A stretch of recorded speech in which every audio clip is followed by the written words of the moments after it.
십상시에 국정농단이 극에 달했습니다. 십상시에 행정관까지 이제 여당 대표를 마구잡이로 공격하고 있습니다. 김무성 대표의 수첩에 문건 파동에 배우는 KY, 내가 꼭 밝힌다. 두고 봐라. 곧 발표가 있을 것이다. 라는 글이 적혀 있었다고 합니다. 그런데 KY가 뜻밖에도 김무성 대표와 유승민 의원을 이야기한다고 하니 정말 화들짝 놀라지 않을 수가 없습니다. 청와대의 십상시가 난동을 부리더니 이제 행정관까지 권력의 정점에 있는 양 무례한 발언들을 쏟아내고 있습니다. 행정관의 발언 속에는 김무성 여당 대표와 유승민 의원이 우습게 보이는 모양입니다. 그리고 여당 대표와 유승민 의원에게 분노가 담긴 듯한 발언입니다. 유승민 의원은 이와 관련해서 안봉근 문고리 3인방 중에 한 명에게 항의 전화를 했다고 했습니다. 자, 이재만, 정호성, 안봉근 문고리 3인방이 왜 문제가 있는지 이제 드러났습니다. 안봉근 비서관 휘하의 이동빈 행정관, 그리고 이정현 의원의 보좌진이었던 은정훈 행정관, 행정관들까지 난리가 났습니다. 행정관, 청와대에서 국민을 위한 일을 해야 하는데 권력 암투의 정점에서 그 권력을 쓰다 못 써서 이제 국회를 향해 총질을 해대는 꼴입니다. 자, 대통령님께 묻겠습니다. 문고리 3인방이 이래도 문제가 없는 것입니까? 이 행정관들이 이래도 문제가 없는 것입니까?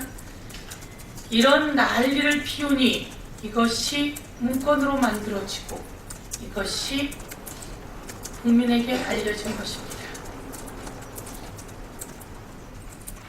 도대체 이들 뒤에 누가 있는지, 뭘 믿고 이렇게 날뛰는지 꼭 알아야겠습니다.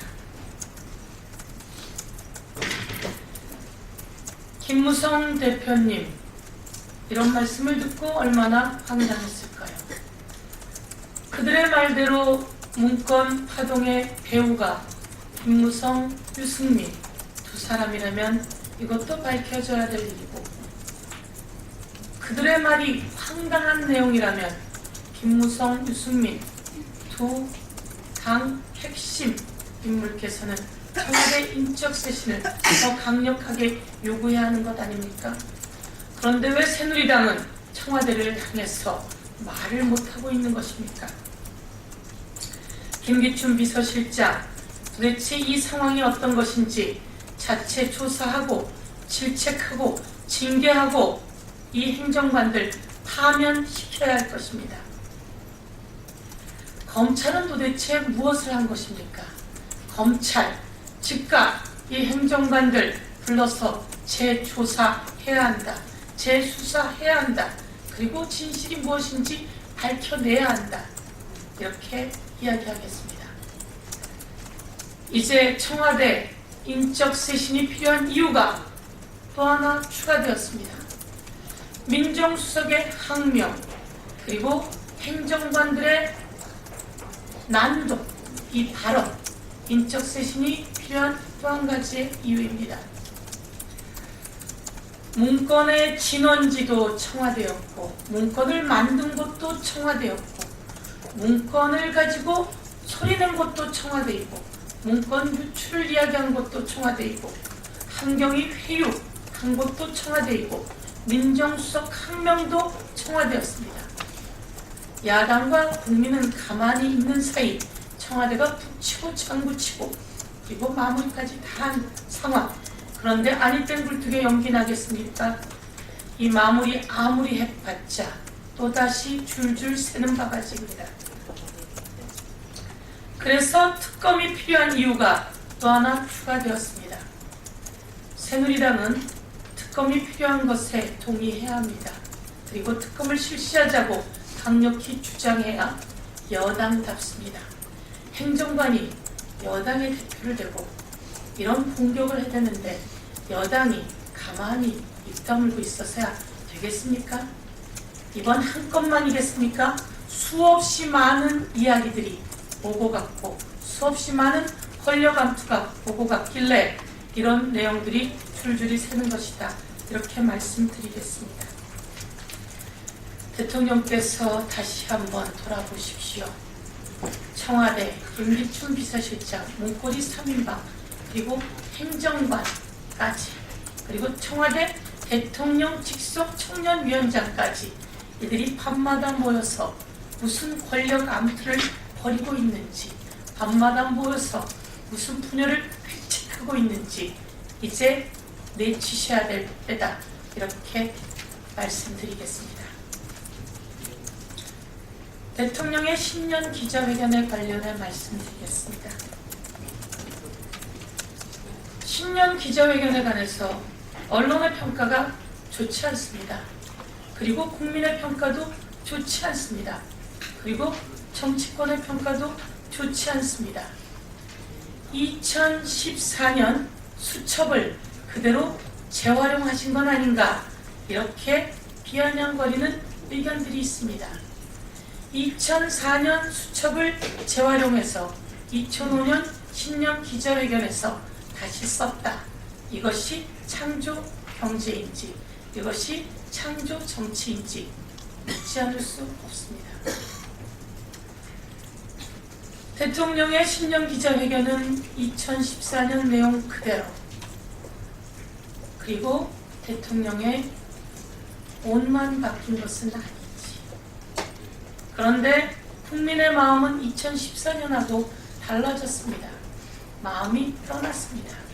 그리고 대한민국 경제는 2014년보다 더 나빠졌습니다. 경제가 엉망입니다. 가계 부채 폭탄, 실업 폭탄, 그리고 전세, 월세 폭탄. 국민은 살기가 어렵다고 아우성인데 대통령의 신년 기자회견은 그대로였습니다. 이제 대통령으로부터 국민의 마음이 떠났습니다. 직후 여론조사 결과 대통령 지지율이 4%나 떨어졌다고 하는 것은 바로 이를 반증하는 것이다. 말씀드리겠습니다.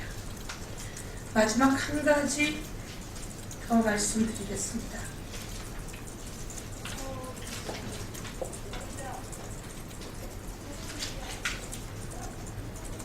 유병헌 도주 사건, 세월호 참사 사건, 이것과 관련해서 총지휘를 했던 검찰 팀장, 이 검찰 팀장 김희종 전 특별수사팀장이 세모그룹 전신이었던 회사에 근무했던 경력이 드러났습니다.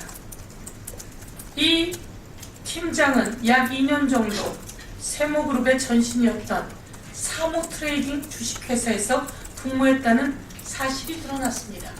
당시에 이 사실을 검찰 수뇌부가 알고도 이 수사를 지휘하게 했습니다.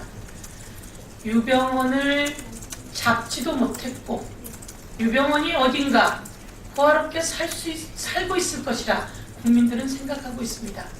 당시 검찰, 경찰, 군 병력이 모두 동원돼도 유병헌을 잡지 못했습니다. 한간에는 유병헌 키즈들이 있는 거 아닌가, 유병헌 장학생이 수사기관 내부에 있는 것은 아닌가 라고 하는 의혹들이 떠돌았었습니다. 해경에는 마침 유병헌 키즈가 있었습니다. 유병헌 장학금을 받았고 세모그룹에 근무했던 해병 간부가 있었습니다. 이 해경 간부는 끝내 수사 라인에서